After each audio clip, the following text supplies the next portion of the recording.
नमस्कार साथियों, स्वागत है आप सभी का अंकित इंस्पायर्स इंडिया पर। साथियों, आज का यह सेशन एक बेहद गंभीर समस्या की तरफ आप सभी का ध्यान आकर्षित करने के लिए है। समस्या का नाम है इनफर्टिलिटी। नाम सुनते ही कान खड़े हो सकते हैं, कान खड़े होने भी चाहिए, क्योंकि हमारा देश अपनी आने वाली आबादी जो आज है उसे भी बरकरार नहीं रख पाएगा।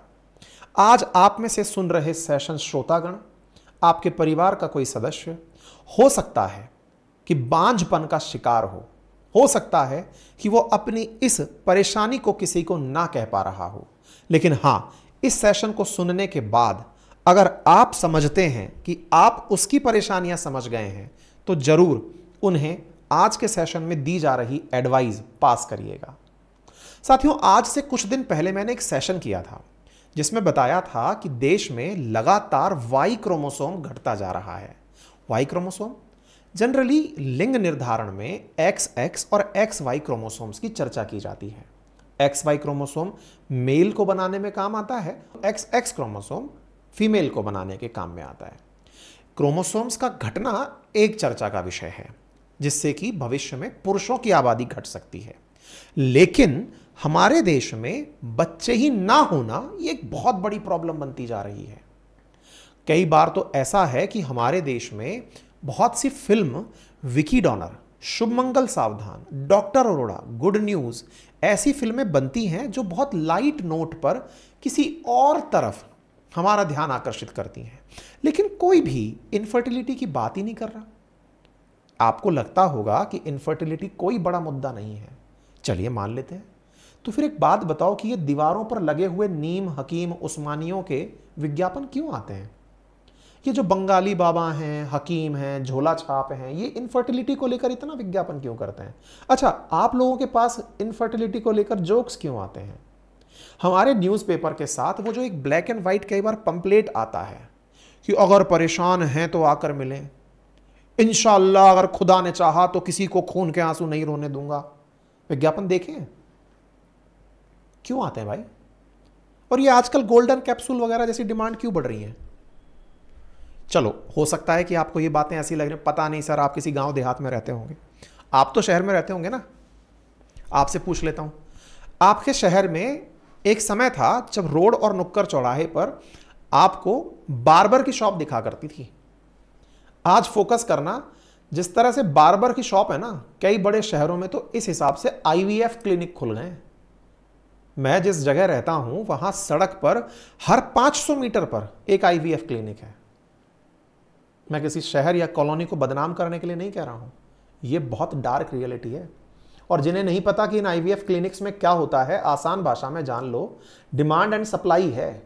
अगर बच्चे नहीं हो रहे तो बच्चों को पैदा करने के लिए ये असिस्टेड रिप्रोडक्टिव प्रणालियां हैं ताकि आपको सुगमता से बच्चे पैदा करवाए जा सकें, क्योंकि प्राकृतिक रूप से बच्चे हो नहीं रहे, IVF के माध्यम से करवाए जा रहे हैं। आगे चल के समझाऊंगा कि IVF क्या होता है। अब एक बड़ा सवाल यह बनता है कि हमारे देश में बढ़ती IVF की संख्या इशारा तो यही कर रही है साहब कि आसानी से बच्चे हो तो नहीं रहे। अब आसानी से बच्चे नहीं हो रहे तो हम करें क्या, किस चीज पर ध्यान दें? एक बार की बात है कि यूके के जो राजघराने के प्रिंस हैं, प्रिंस विलियम्स, उन्होंने शादी से पहले केट मिडल्टन के बारे में कहा कि मैं इनका फर्टिलिटी टेस्ट कराना चाहता हूं। हम जैसे लोगों ने मजाक बना लिया, हमें लगा अरे यार क्या बात कर रहे हैं ये लोग। लेकिन आज देश की बड़ी सच्चाई ये है कि पुरुषों में शुक्राणुओं की ताकत खत्म, महिलाओं के अंदर अंडे बनने खत्म, गर्भधारण की क्षमता खत्म। आंकड़े हैं, इन आंकड़ों को देखेंगे तो दंग रह जाएंगे। हो सकता है कि आज आपको लग रहा हो कि कोई बूढ़ा बाबा बूढ़ी दादी टाइप की बातें कर रहा है, लेकिन ये बहुत बड़ी सच्चाई है। आप जब इस दौर से गुजरेंगे या अपनों को गुजरता देखेंगे तो निश्चित ही मेरी बात के अंदर की सत्यता को पहचान जाएंगे। इस विज्ञापन को देखिए। अरे आपसे ये मिल गई। सर आप मुंह मीठा करो, मैं कह रहा हूँ ये दोनों मेड फॉर ईच अदर है जी। हम तो तैयार ही हैं, बस बच्चे भी एक बार हाँ बोल। बिल्कुल बिल्कुल। हेलो जी, आ गए।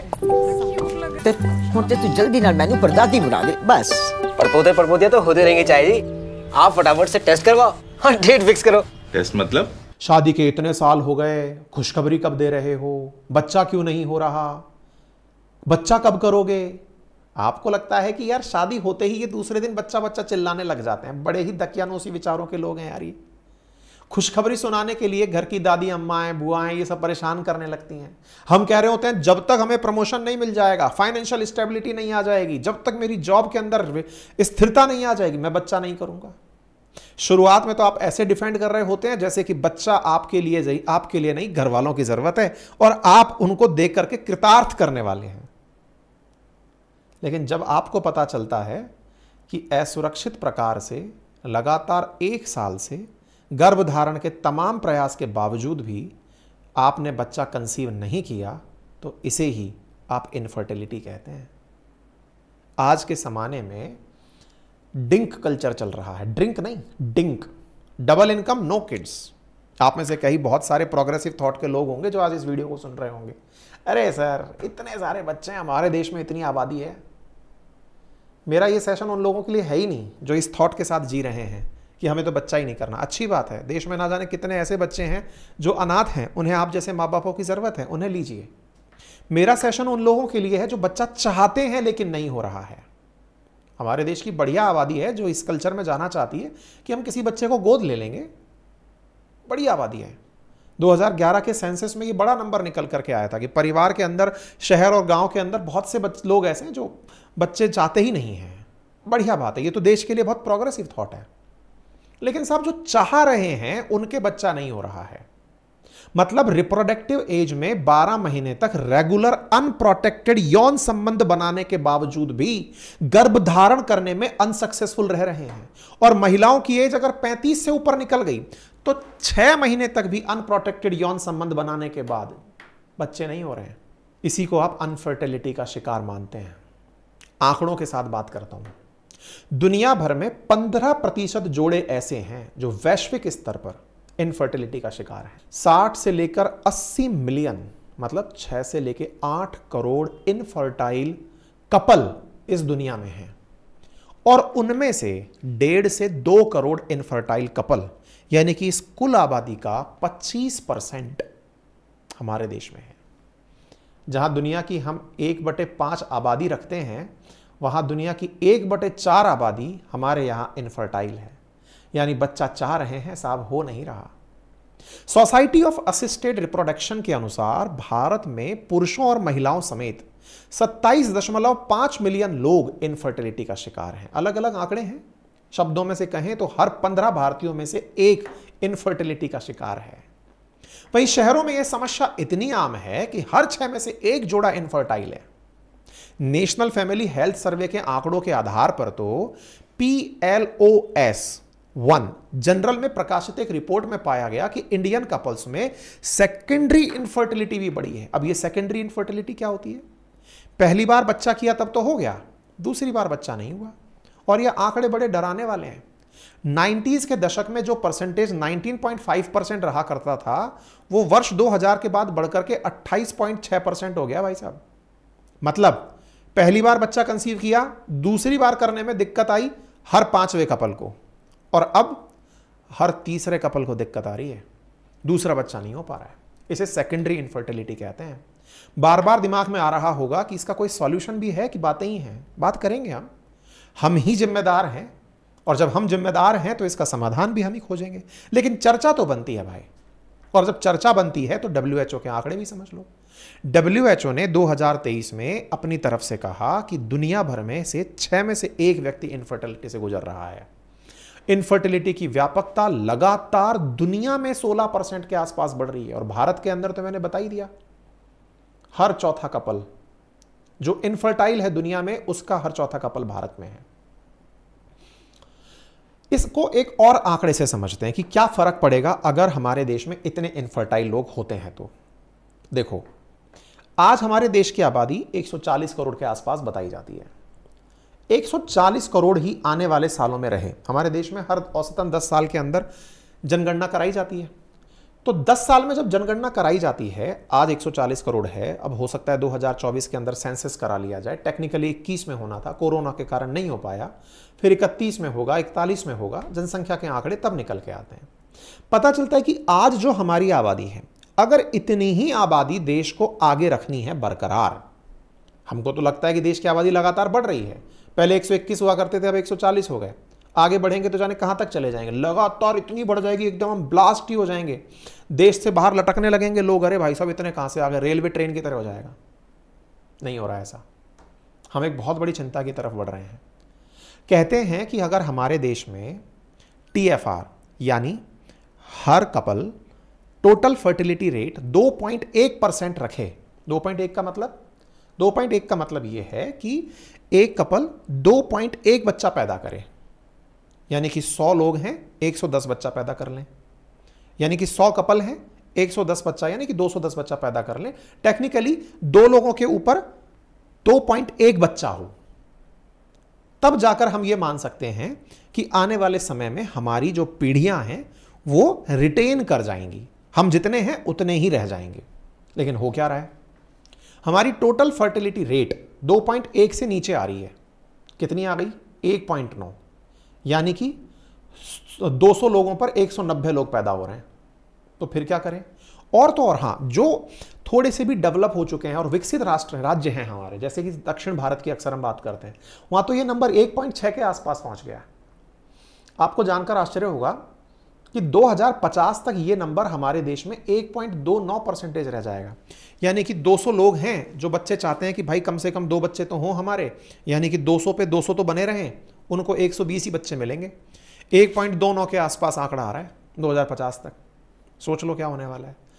अगर पूछेंगे कि क्या फर्क पड़ता है सर, अच्छा है ना देश की जनसंख्या कम होगी, बिल्कुल सही सोच रहे हैं आप। लेकिन आपको पता है हाल ही में एक रिपोर्ट आई थी लोवी इंस्टीट्यूट के द्वारा, जिसमें यह कहा गया था कि एशिया में India 3rd most powerful country है, जिसने जापान को और रशिया को पछाड़ दिया। जापान को हम पछाड़ कैसे पाए थे पता है आपको?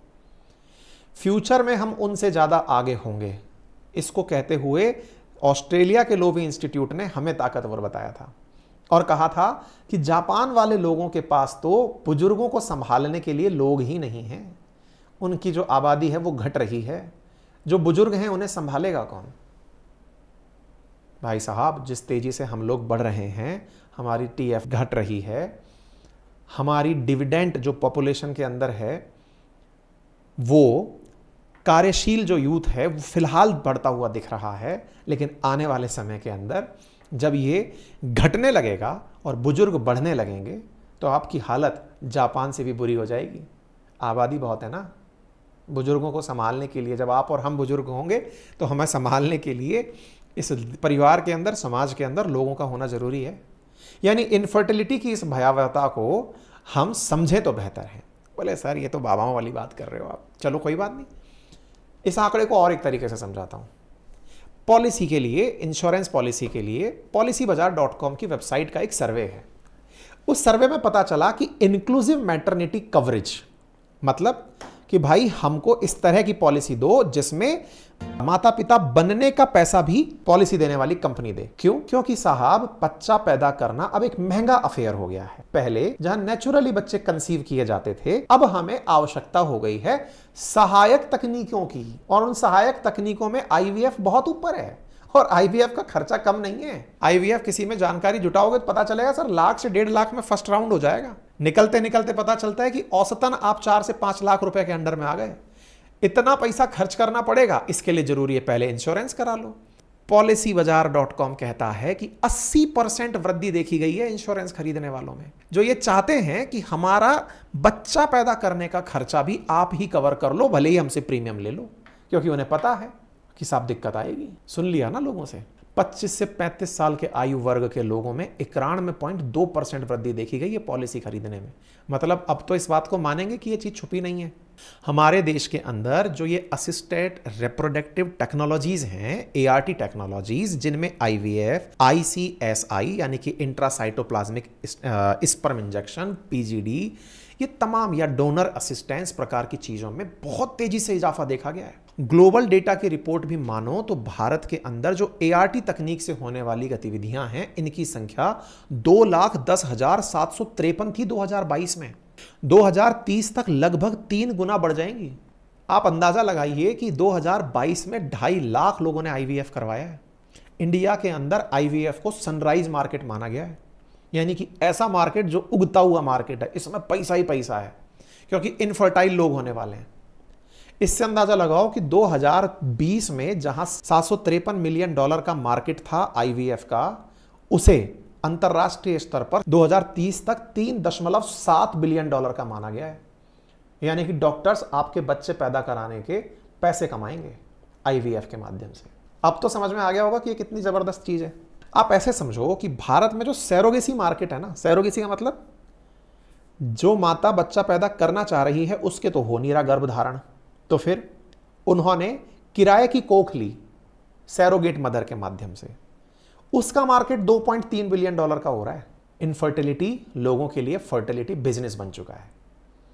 भारत में इसे सनराइज उद्योग कहा गया है, जहां एक और इनफर्टिलिटी सामाजिक कलंक के समान ट्रीट किया जाता है। महिलाओं के साथ जो सामाजिक बहिष्कार होता है, बहुत सी समाज में ऐसी महिलाएं जो बच्चा पैदा नहीं कर पाती, उन्हें बांझ जैसी संज्ञाएं दी जाती हैं। समाज में उनका बच्चों पर साया तक बुरा माना जाता है। समाज में भारत के ऐसे कई हिस्से हैं जहां पर ऐसी महिलाओं को पूजा पाठ, समारोह, उत्सव आदि में बैठने से रोक दिया जाता है। यह सामाजिक कुरीति है, लेकिन इस सामाजिक कुरीति के साथ साथ हमारी बहुत सी ऐसी खुद की गई गतिविधि हैं जो इनफर्टिलिटी के लिए जिम्मेदार हैं। मेडिकली अनफिट होना कोई चुनौती नहीं है, लेकिन अगर हम खुद कारक हों, हमारी खुद की लाइफस्टाइल अगर कारक हो, तो यह एक बहुत बड़ा चिंता का बात है। अक्सर जब इनफर्टिलिटी होती है तो मां को दोषी ठहराया जाता है कि इन मां के बच्चा नहीं हो रहा है। लेकिन क्या आपको पता है, हमारे देश में इनफर्टिलिटी के जो मामले हैं उसमें पुरुषों का भी रिकॉर्ड काफी अच्छा नहीं है। भारत के कुल मामलों में से 50% मामले ऐसे हैं जो मेल इनफर्टिलिटी पर आधारित हैं, यानी कि उनके शुक्राणुओं में वो ताकत ही नहीं थी कि महिला कंसीव कर सके। ऐसे में इनफर्टिलिटी के 20% मामले ही ज्ञात हो पाते हैं, क्योंकि पुरुष इसे नामर्दी के रूप में ट्रीट करते हैं। तभी तो हकीम उस्मानी के जाते हैं, निसंतानता से पीड़ित मिलें हर बुधवार और शुक्रवार फलाने पुल के नीचे, फलाने हॉस्टल के नीचे। मुद्दा गंभीर है। पुरुषों के अंदर शुक्राणुओं की संख्या में 52% तक की गिरावट इनफर्टिलिटी का बड़ा कारण बन रही है। इसी में लोगों के द्वारा डॉक्टर्स की सलाह ना लेना। भारतीय स्वास्थ्य पोर्टल के द्वारा 2021 में किए गए सर्वे से पता चला कि 70% से अधिक लोगों ने सामाजिक दबाव का अनुभव किया है इनफर्टिलिटी के कारण। वहीं डॉक्टर्स के पास पहुंचना, फर्टिलिटी केयर, इमोशनल सपोर्ट की कमी, हाई ट्रीटमेंट कॉस्ट, ये इनफर्टिलिटी को और बढ़ावा देती है। इससे बचने के लिए ART टेक्निक्स हैं, लेकिन बहुत ज्यादा जरूरत है आप अपनी लाइफ स्टाइल पर फोकस करें, क्योंकि आज समाज में जितना भी दबाव काम का चल रहा है कि मैं स्टेबल हो जाऊंगा तब बच्चा करूंगा, मेरी नौकरी 6 डिजिट तनख्वाह मिलेगी तब मैं बच्चा करूंगा, अभी तो शादी हुई है, अभी तो दुनिया घूमनी है तब बच्चा करूंगा, तमाम चीज़ें हैं। लाइफ स्टाइल को सुधारिए। संभवतः लाइफ स्टाइल डिजीज़ में इनफर्टिलिटी को शामिल किया जाए। मैं कोई डॉक्टर तो नहीं, लेकिन अपने आसपास के लोगों के बीच में होती इन सामान्य चर्चाओं को आज आपके तक लेकर आया हूं। हमारे देश में सोशल प्रेशर एक ऐसा कारण है कि 1% से भी कम लोग जो इनफर्टिलिटी से पीड़ित हैं वो चिकित्सकीय परामर्श लेने पहुंचते हैं। सोशल प्रेशर के साथ साथ पैसे की कमी, क्योंकि आईवीएफ ट्रीटमेंट लेना हमारे देश में एक महंगा सौदा है। औसतन एक आईवीएफ ट्रीटमेंट लाख से लेकर 1.5 लाख रुपए का पड़ता है। इनफर्टिलिटी की समस्या, सोशल प्रेशर, धन का अभाव और ऐसे में अपने आप को इनफर्टाइल कहलाने का जो ये टैबू कि अजय साहब किसी ने मुझे इनफर्टाइल कह दिया, ये तो बेइज्जती हो जाएगी, इसके चलते आदमी इलाज कराने नहीं पहुंचता। यहां तक तो रही सामाजिक दुविधा। अब जो ये आईवीएफ की कहानी है ये भी समझ लो। असल में हो क्या रहा है कि आईवीएफ में जब कोई व्यक्ति ट्रीटमेंट कराने पहुंच रहा है तो आईवीएफ में होता क्या है। देखो, आज के समय में क्या होता है कि बच्चा पैदा करने के लिए आवश्यक क्या है, माता से अंडे और पिता से शुक्राणु। ये दोनों नेचुरली अगर मिलते हैं तो नेचुरल मिलने से माता गर्भ धारण करती है। लेकिन गर्भ धारण करने में जो बड़ी चुनौतियां हैं वो क्या हैं? कई बार माता की गर्भ का स्वस्थ ना होना, फैलोपियन ट्यूब्स का ब्लॉक होना और भी कई ऐसी चिकित्सकीय दिक्कतें होती हैं कि माता और हाँ, पुरुषों में स्पर्म काउंट का कम होना, जिसके चलते सक्सेसफुली नेचुरल तरीके से गर्भधारण नहीं हो पाता। और जब नेचुरल तरीके से गर्भधारण नहीं हो पाता तो ज़रूरत पड़ती है इस पूरी प्रक्रिया को टेस्ट ट्यूब में कराने की। टेस्ट ट्यूब का मतलब क्या है? माता से जो डोनर है या फिर माता जो बच्चे की होने वाली है, उससे अंडों को बाहर निकाला जाता है। ऐसे ही पिता से स्पर्म लिए जाते हैं और उन्हें लेबोरेटरी के अंदर जाइगोट बनाया जाता है, एम्ब्रियो बनाया जाता है। तो स्पर्म और एग का मिलकर एम्ब्रियो बनाना लैब में कंप्लीट किया जाता है। इस प्रक्रिया को इन विट्रो फर्टिलाइजेशन कहते हैं। और ये जो इन विट्रो फर्टिलाइजेशन से बना हुआ एम्ब्रियो है, इसे माता के गर्भ में ट्रांसफर कर दिया जाता है। माताओं के शरीर में सामान्यतया एक एग बनता है, लेकिन आईवीएफ के लिए, सक्सेसफुल आईवीएफ के लिए एक से अधिक अंडों की जरूरत होती है। क्यों? क्योंकि सक्सेस रेट स्लो हो जाएगी। इसके लिए माताओं को या फिर वो महिला जो एग डोनर है, उन्हें बहुत सारे हार्मोनल इंजेक्शंस दिए जाते हैं। ये हार्मोनल इंजेक्शंस बहुत महंगे आते हैं। साथ ही साथ चूंकि ये अननेचुरल है, क्योंकि प्राकृतिक रूप से तो एक ही एग मिल रहा है, ऐसे में ज़्यादा एग प्राप्त करने के लिए माता के गर्भ में, माता के पेट पर बहुत सारे इंजेक्शंस लगाए जाते हैं। उससे एक से ज़्यादा एग निकाले जाते हैं। उस एग निकालने की प्रक्रिया के बावजूद भी एग प्लस स्पर्म के मिलने पर सही से एम्ब्रियो बन जाए, इसके चांसेस बहुत कम होते हैं। परसेंटेज में बात करूं तो बड़ी बड़ी आईवीएफ क्लिनिक अपनी इस प्रक्रिया को 70% तक ही क्लेम करती हैं कि हमारी सक्सेस रेट 70% है। यानी हमने एक प्रोसीजर किया तो 70% बच्चे बन जाएंगे। अच्छा, ऐसा अक्सर देखा नहीं गया है, क्योंकि असली खेल इस पूरे प्रक्रिया में लगने वाले पैसे का है। पहले इंजेक्शन का खर्चा, इस फर्स्ट राउंड प्रोसीजर के गुजरने पर बनने वाला चार्ज, लाख से 1.5 लाख रुपए फर्स्ट साइकिल में आपके चले गए। अब आता है सेकंड साइकिल। सेकंड साइकिल में डॉक्टर फिर से सेम प्रक्रिया दोहराता है और इस प्रक्रिया को पहुंचाते हुए सक्सेसफुल कर भी देता है। तो सामान्यतया व्यक्ति को डबल कॉस्ट में यह प्रक्रिया प्राप्त होती है। इसमें बहुत सारे ऐसे कारक होते हैं कि कई बार यह बना हुआ एम्ब्रियो उन माता के गर्भ में जब ट्रांसफर किया जाता है तो सही से वो चिपक नहीं पाता। ऐसे में कई बार एक्टोपिक स्थितियां भी हो जाती हैं, या फिर भ्रूण सही से चिपक ना पाने के कारण मिसकैरेज जैसी घटनाएं हो जाती हैं। फिर क्या करें? फिर तीसरा विकल्प डॉक्टर्स के द्वारा दिया जाता है और वो है सैरोगेसी का। मतलब ये कि आपका अगर भ्रूण नहीं चिपक रहा है, एम्ब्रियो नहीं चिपक रहा है, तो आप इस प्रक्रिया के लिए किराए की कोख का इस्तेमाल कर सकते हैं। यानी एग डोनर, स्पर्म डोनर, ये तो मतलब प्राकृतिक रूप से बने हुए रियल माता पिता हैं जिन्हें संतान चाहिए, लेकिन एक किराए की कोख के अंदर इस एम्ब्रियो को ट्रांसफर करके संतान का लाभ लिया जा सकता है। इस प्रक्रिया में ये जो सैरोगेसी है, किराए की कोख की प्रक्रिया है, इसमें आजकल जबरदस्त ह्यूमन ट्रैफिकिंग हो रही है। सरकार ने तो ये कह रखा है कि सैरोगेसी वही लोग यूज करेंगे जिनके पास में समस्या ये है कि बच्चे हो ही नहीं रहे। लेकिन आजकल बड़े बड़े फिल्म स्टार्स को आपने देखा है, मैं नाम कोट नहीं करूंगा, लेकिन उन्होंने बिना शादी किए बच्चे कर लिए। ऐसे में उन्होंने भी सैरोगेसी का उपयोग किया होगा। इसका मतलब यह हुआ कि अब ह्यूमन ट्रैफिकिंग के माध्यम से सैरोगेट मदर्स का उपयोग किया जा रहा है। उसके चार्जेस भी हाई हैं। इन सब के बावजूद देश में बच्चा प्राप्त करना देश की एक बेसिक नीड बन चुका है।